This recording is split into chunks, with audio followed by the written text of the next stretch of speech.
Okay, so there's a section right at the start, really, right at the start of year 10, we start this course, or any time you want to go back and look at the very basics of sociology, culture. That is what we study in sociology, culture. What is it? Culture is learned and shared behaviour. We study how people behave. So, and behaviour is learned, and the group of people shares, learned and shared. So culture is learned and shared behaviour, e.g. language.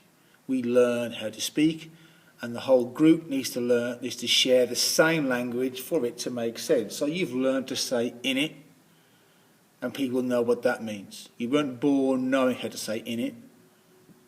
You have to learn to say "in it." And once you learn to say "in it," only makes sense if everyone understands what "in it" means. Yeah? So learn and share behaviour. This is not instinct. Bees have instinct. We do not. We behave with culture. And how do we prove this?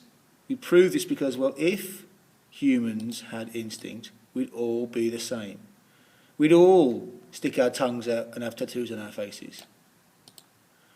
We'd all have big sort of furry hats on our heads all the time if behaviour was instinctive. Because different groups of humans do things differently, have different languages, for example, that's proof that our behaviour is not instinctive. Our behaviour is cultural, it is learned. Yeah? So what is it? What's it made up of, this instinct thing, this culture thing? Well, it's mostly its values. The big ideas that are important to us all the time. Yeah? So examples. In our culture, we very much value material possessions. We value money, having it. Other cultures, they do not. We value privacy. Therefore, we close the curtains at night. We close the toilet door.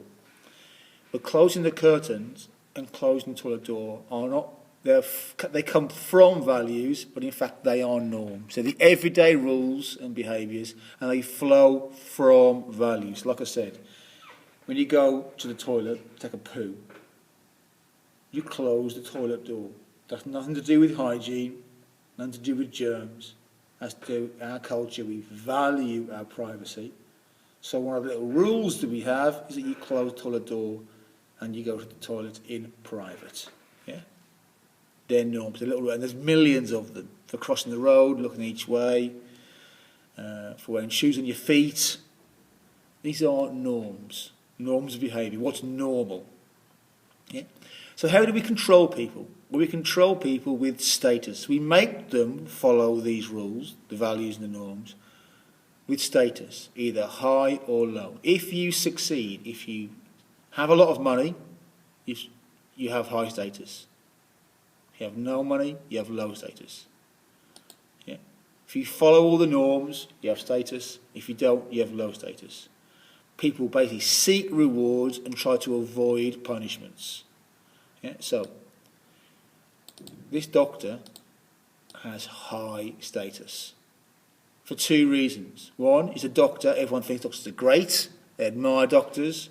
Plus, they earn lots of money. So for those two reasons, doctors get high status. People think about it. People like doctors. If you're a doctor, your mother brags that you're a doctor.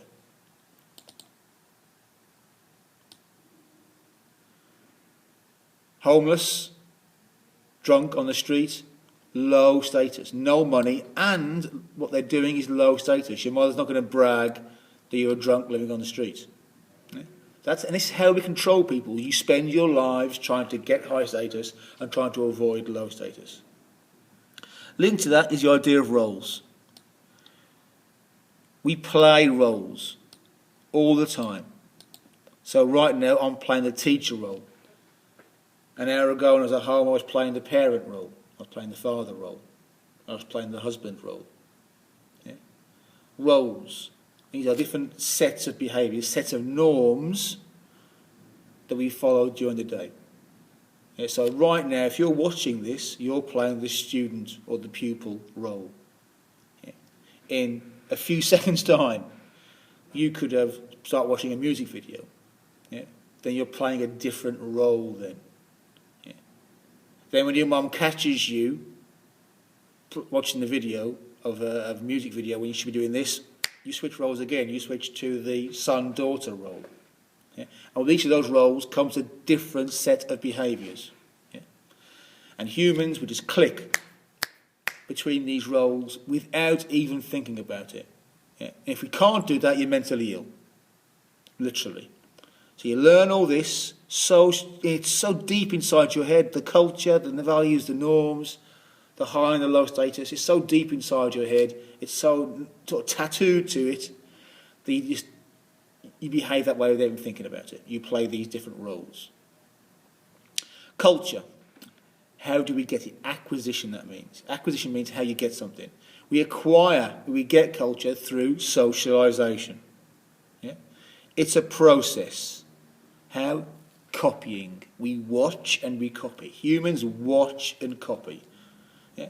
We have primary socialisation. The first and most important, from our family, they're the agents of it. It's important because if you don't get this, nothing else really counts. If you don't get this right, if you don't learn the basics from your family, then you are really quite badly damaged. Yeah? Let's look at an example. So here is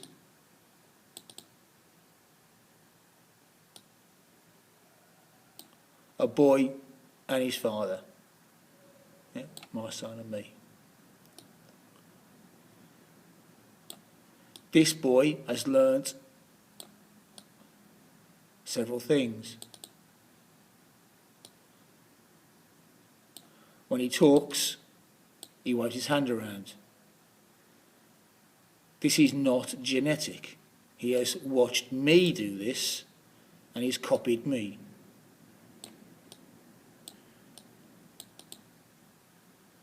This boy has learnt when you go to the toilet,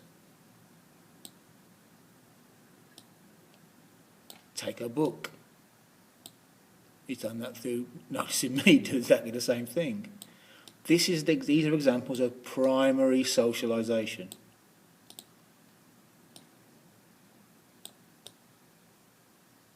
Yeah.